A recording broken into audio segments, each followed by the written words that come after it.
Hello, everyone, and we want to say thank you first to our Lord, dear God, for this beautiful celebration. And we say celebration because we are very happy being here. We would like to thank the PNU Manila, the National Center for Teacher Education College of Advanced Studies, PNU Graduate Student Council, CESCLS, and Bagstay, and a special thanks to Professor De Vera for allowing us to be here. Allow me to share my screen.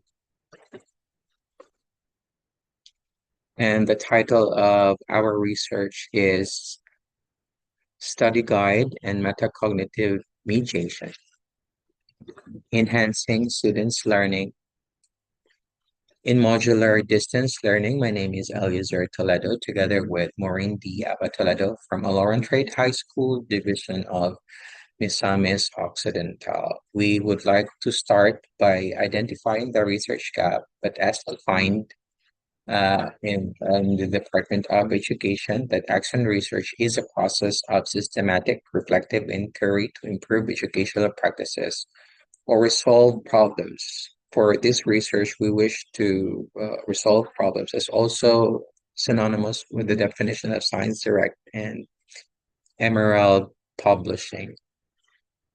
We wish to have this in this manner. If we could reflect on the questions, is modular distance learning MDL a new trend in education? And what year did it start? What kind or nature of students was needed in MDL? And do we need to conduct research or feasibility study during the time if MDL would be appropriate for our learners? And how can we respond to the challenges in MDL and related to the present educational scenario, since this happened already not that long time ago? Okay, a mixture of the background, the thesis, and significant. And for the question, who would like to answer? Is the modular distance learning a new trend in education? 2019 is not that far. Okay. And coming from Oxford College, you would see that 1728. What happened during 1728 when shorthand teacher Caleb Phillips run shorthand courses via post?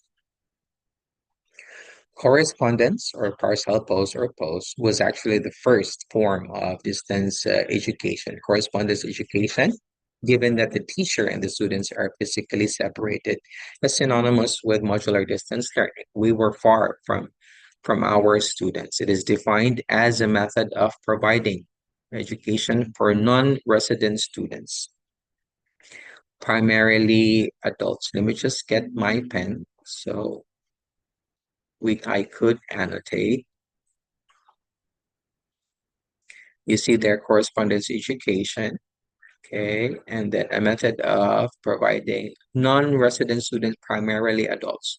I want you to take note of adults and who receive lessons and exercises through mail, okay, because in our case, we ask parents or guardians to come to school and get the modules and give it to them. And what year was this? Okay, correspondence was 1728. And to answer the question, MDLs is actually not a new trend in providing education. Now, if this is not a new trend, there must be literature, okay, that would support what kind of nature of students is needed in MDL. Okay, in particular, this is more transactional distance. Transactional distance is simply defined as the gap between the teachers and the learners. Okay, this was during 1997. Dialogue is basically the conversation between teachers and learners, and you would see more or less they're moving the opposite there. And you have here the structure would mean the rigidity of instruction. Do they need to follow steps 1, 2, 3, 4, 5? And for MDL, yes, they do. They need to go through uh, the modules as dictated in there. And that would mean that if there is less of the dialogue and more of the structure, there is a very high transactional distance or the gap between teachers and learners. Also, as presented by Moore during 1972 and 1973. Textbook number 11 has the highest transactional distance that requires self-directed, independent reading or requires an autonomous learner. The question now is that were our students autonomous during that time? And I would say definitely no. Okay. Other literature by Anderson and Garrison, 1998, defines that for an instruction or distance education instruction to be deep and meaningful, there must be several interaction. And what do we have there? We only have the student and content interaction, and none of the other interaction was there. But there is still hope based on Anderson's inter-equivalency theorem that if we have to make one one interaction into high level, okay, in that case, that student content interaction, then then there still would be a deep and meaningful learning. And this is basically the focus of this research. And how do we intensify or how do we make it at a higher level? Guided didactic conversation in distance education is posited by Holmberg, 1983. Okay, let me get my notes, my marker. And you would see here that communication is based between educants and educandos, and in most recent, sorry for that, this communication can take the form of face-to-face, but we do not have this face-to-face. What do we have?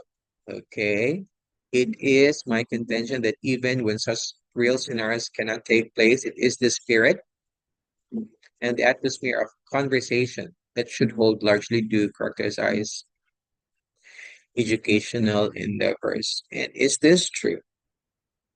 Um, the closest analogy is that when somebody gives you a letter from a person very, very far, how would you feel about it? Okay. Definitely, oh, I'm special. He remembered or she remembered. Okay. And it's based on the postulates of Holmberg, focusing on number one, that feelings of between personal relation between teaching and learning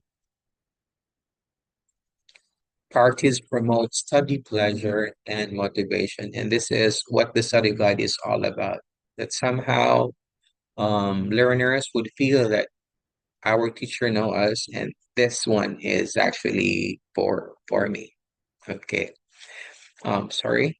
If we go back, thinking aloud was stated here, and thinking aloud is basically is a form of metacognition, thinking about one's thinking, which is the definition of metacognition. It refers to the process used to plan, monitor, and assess one's understanding and performance. Okay. In particular, we created a metacognitive prompts in the module. Before the task, for example, what task you need to complete and topics you need to cover. In the middle, what are the difficulties you encountered? And on the last one, how will you assess if you have learned the material? And the reflection are written on their journal. Our general objective is to enhance students' learning through study guide and metacognitive mediation embedded in the printed modules and measure the academic performance and overall course effectiveness of the General Biology 1 class.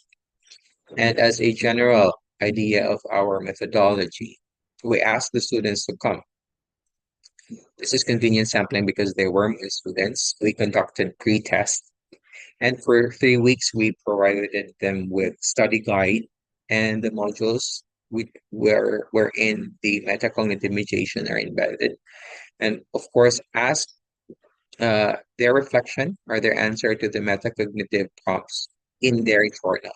And they have to come back on the fourth week to take the post test and the course effectiveness survey. And what is the result? The result of the pre-test and post-test was that there was a significant difference. There was a significant increase with their um, post-test, and that would mean that it has somehow helped with their academic performance. With the overall course effectiveness, we have to go through this individually. All things considered, the course has been effective in helping me learn. We were rated 60, which is marked as good. All things considered, the teacher has been effective in helping me learn. And take note that I was never there with them doing their modules. I was rated good. Okay, and attending the course has been worthwhile, which is also good 63%. But we also need to take note that there are still two levels higher. That's very good and excellent, but we did not reach the very good or excellent. Okay, and as a conclusion, it was given already that, okay, their posters had increased. However, if we compared it with the passing rate, 75% out of 60, none of the students actually passed the test. Next is that, as I mentioned, there are still two levels higher, very good and excellent, but we did not reach that level. And as our recommendation, it is high time for us to really get into authentic alternative assessment wherein students could use what they know and apply it to the real world scenario. This is mostly applicable with distance education. Okay.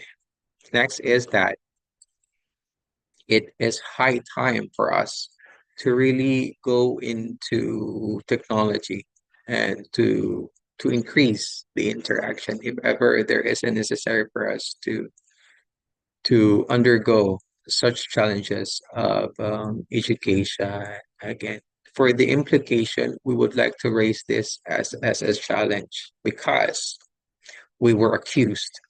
I think this is not an accusation anymore by the Educational Commission. This was very recent, 2024, of miseducation, defined as the fact or process of educating people in a way that was incorrect. Ooh, that really hurts.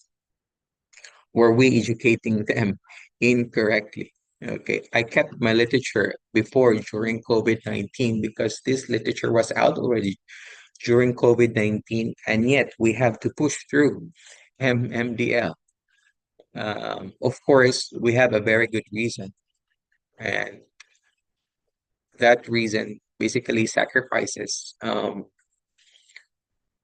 not just COVID-19. I think if we think about it, my students were grade 11, and for that longest time, um, we should have we should have raised or inculcated students who are already independent, but somehow it did not work. During that time, somehow I think for some students they were able to manage to or to be independent or autonomous, but we are so eager to go back to face to face. Then we need to decide either we stay being the sage on the stage or guide on the side. And this is very heartbreaking for me because mostly with face to face instruction, it is mostly sage on the stage. But there is hope to that one, and it's going to be my future thesis if approved. Next is that we are aware with pedagogy and andragogy, but is there a better way for that one? Yes, there is a better way, and that is achieving students who are self-determined, able to solve their problems and self-adjusting as defined with pedagogy. technology. But how do we achieve this? And is there a need for this? Yes, there is a need for this for the 21st. It is needed for the 21st century learner skills. And the question again is that how do we achieve this? I will leave this to to all of us. Okay, these are our references, and thank you for listening.